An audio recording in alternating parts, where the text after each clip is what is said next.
محترم سامعین السلام علیکم ورحمۃ اللہ تعالی وبرکاتہ۔ ایمان ایک بہت بڑی دولت ہے جو اللہ نے مسلمانوں کو عطا فرمائی ہے، اور جس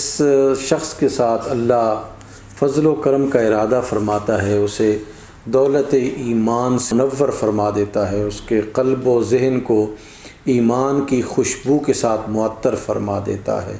جب انسان ایمان میں داخل ہو جاتا ہے تو پھر وہ پرسکون مطمئن ہو جاتا ہے، اور ایمان کے سب سے بڑے درجے پر فائز تھے رسول کریم صلی اللہ علیہ وآلہ وسلم کی ذات عالیہ، اور آپ خاتم الانبیاء تھے، خاتم الرسل تھے، رحمت للعالمین تھے۔ آپ کی سیرت میں ہم اسی درجے کا ٹالرنس، برداشت کا مادہ جو ہے وہ ہم دیکھتے ہیں، اور اسی لیے آپ صلی اللہ علیہ وآلہ وسلم کی ذات عالیہ کی سیرت طیبہ سے ہم بے شمار مسائل جو ہے وہ اخذ کرتے ہیں۔ لاتعداد مثالیں ایسی ہیں کہ آپ صلی اللہ علیہ وآلہ وسلم کی سیرت طیبہ ہماری ہر جگہ پر جو ہے وہ حوصلہ افزائی بھی کرتی ہے، اور ایک قابل عمل نمونے کے طور پر جو ہے وہ سامنے آتی ہے۔ آج کی دنیا میں جو یہ اضطراب ہے، اس اضطراب کی وجہ سے ہمارے رویوں میں جو ہے وہ ایک عدم برداشت کی کیفیت جو ہے وہ پیدا ہو گئی ہے،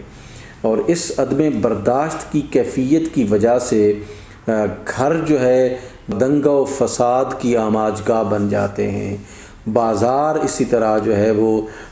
فسادات کی آماجگاہ بن جاتے ہیں۔ جہاں جہاں پبلک پلیسز ہیں آپ دیکھتے ہیں کہ وہاں پہ جو ہے وہ دنگا ہے، فساد ہے، کوئی سکون آپ کو نظر نہیں آئے گا۔ رسول اللہ صلی اللہ علیہ وآلہ وسلم کی سیرت طیبہ سے ہم جوں جو ہے وہ دور ہوتے چلے جاتے ہیں، اور اس کو نظر انداز کرتے چلے جاتے ہیں۔ ہمارے رویوں کے اندر اسی طرح جو ہے وہ سختی آ جاتی ہے، اور اس سختی کی وجہ سے ہم ایک دوسرے کے ساتھ دست و گریباں ہو جاتے ہیں۔ آپ ذرا غور کیجئے کہ ایک دیہات سے اٹھ کر ایک شخص آیا، آپ صلی اللہ علیہ وآلہ وسلم مسجد نبوی میں تشریف فرما تھے، وہ آپ کے پاس آیا اور آتے ہی اس نے جو ہے وہ مسجد نبوی کے صحن میں پیشاب کرنا شروع کر دیا۔ اب یہ بہت مشکل تھا صحابہ کے لیے ان کیس کو برداشت کرتے، تو فوراً بھاگنے لگے اس شخص کی طرف اور اس کو منع کرنے لگے، یا اس کو جو ہے وہ زد و کوب کرنے لگے کہ یہ اللہ کا گھر ہے، جو ہے وہ اس گھر میں جو ہے تم پیشاب کر رہے ہو، بول و براز کر رہے ہو۔ قبل اس کے کہ وہ اس کی طرف جاتے اور وہ اس کو زد و کوب کرتے یا اس کو روکتے، آپ صلی اللہ علیہ وآلہ وسلم نے صحابہ کو روک لیا، فرمایا کہ اس کو اپنی حاجت جو ہے وہ رفع کرنے دو، اس کو اپنی حاجت پوری کرنے دو۔ آپ صلی اللہ علیہ وآلہ وسلم نے بہت بڑا لیسن، بہت بڑا سبق دیا کہ اب یہ سخت حاجت برائی میں ہے، اور حاجت جو ہے وہ اس کو ہو رہی ہے، تو یہاں پہ اس کو روکا گیا تو اس کو تکلیف ہوگی، تو اس لیے صحابہ سے آپ نے حکم ارشاد فرمایا کہ اس شخص کو جو ہے وہ بول کرنے دو، براز کرنے دو۔ جب وہ فارغ ہو گیا تو آپ صلی اللہ علیہ وآلہ وسلم نے اسے بلایا،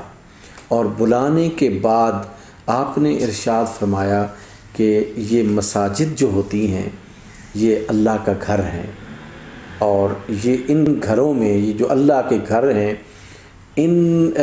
بول و براز نہیں کیا جاتا، گندگی جو ہے وہ نہیں یہاں پہ ڈالی جاتی، بلکہ یہاں پہ اللہ کا ذکر کیا جاتا ہے، اللہ کو یاد کیا جاتا ہے۔ آپ صلی اللہ علیہ وآلہ وسلم نے فرمایا ان هذه المساجد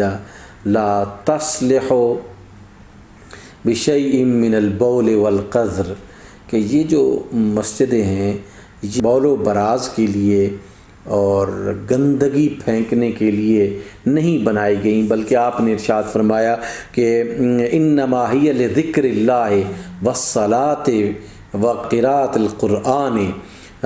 کما قال علیہ الصلاۃ والتسلیم، آپ نے فرمایا کہ یہ مسجدیں اللہ کے سامنے سربا سجود ہونے کے لیے بنی ہیں، یہ مسجدیں اللہ کے ذکر کے لیے بنی ہیں، یہ مسجدیں جو ہیں وہ قرأت قرآن کے لیے بنی ہیں۔ کیا انداز تھا اور کس طرح اس کو سمجھایا، ایجوکیٹ کیا۔ دیکھیں ہم میں لوگ جاہل ہیں، جن کو آداب کا نہیں پتہ، جن کو جو ہے وہ مینرز کا نہیں پتہ، ان کو ہمیں ایجوکیٹ کرنے کی ضرورت ہے، بجائے اس کے کہ ہم جو ہیں وہ ان کو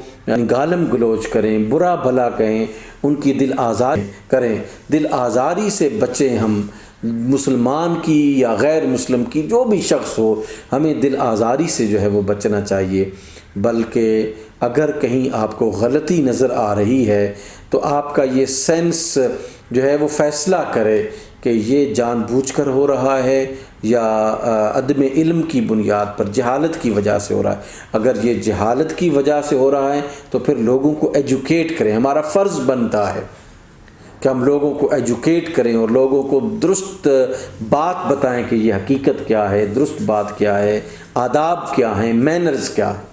بجائے اس کے کہ ہم اس کے ساتھ دست و گریباں ہوں گے، تو نے یہ کیا کیا، تو نے وہ کیا کیا۔ اس سے ہمیں باز رہنا چاہیے۔ رسول اللہ کی سیرت ہمیں یہ بتاتی ہے۔ دیکھیں نا، اس بات کو برداشت کرنا بڑا مشکل کام ہے کہ کوئی شخص مسجد میں آ کر پیشاب کرنا شروع کر دے اور عین صحن میں آ کر پیشاب کرنا شروع کر دے۔ لیکن جب صحابہ اس کی طرف دوڑے تو آپ نے منع فرمایا کہ ایسے نہیں کرنا، اس کو رفع حاجت کرنے دو۔ اور اس کے بعد پھر آپ صلی اللہ علیہ وآلہ وسلم نے اسے بلایا اور ایجوکیٹ کیا، اور پھر اپنے ہاتھ سے آپ صلی اللہ علیہ وآلہ وسلم نے پانی کا ڈول منگوایا اور اس جگہ پر جو ہے وہ پھینک کر اس کو صاف کر دیا جس جگہ پر اس اعرابی اور بدو نے جو ہے وہ پیشاب کیا تھا۔ سو ہمیں ایک تو اپنے ہاتھ سے کام کرنے کے لیے جو ہے وہ رسول اللہ کی سیرت سے ہمیں نمونہ ملتا ہے، اور دوسرا ٹالرنس کا، برداشت کا جو ہے وہ ہمیں نمونہ رسول اللہ صلی اللہ علیہ وآلہ وسلم کی ذات عالیہ کی سیرت طیبہ سے ہمیں ملتا ہے۔ اس پر ہمیں عمل کرنے کی ضرورت ہے۔ اسی سے معاشرے جو ہیں وہ خوبصورت روایات کے امین بنتے ہیں، اور اچھی روایات پروان چڑھتی ہیں معاشروں میں۔ جب انسان اچھی روایات قائم کرتے ہیں تو لوگ ان روایات کو فالو کرتے ہیں، اور معاشرہ جو ہے وہ اچھی ڈائریکشن لیتا ہے۔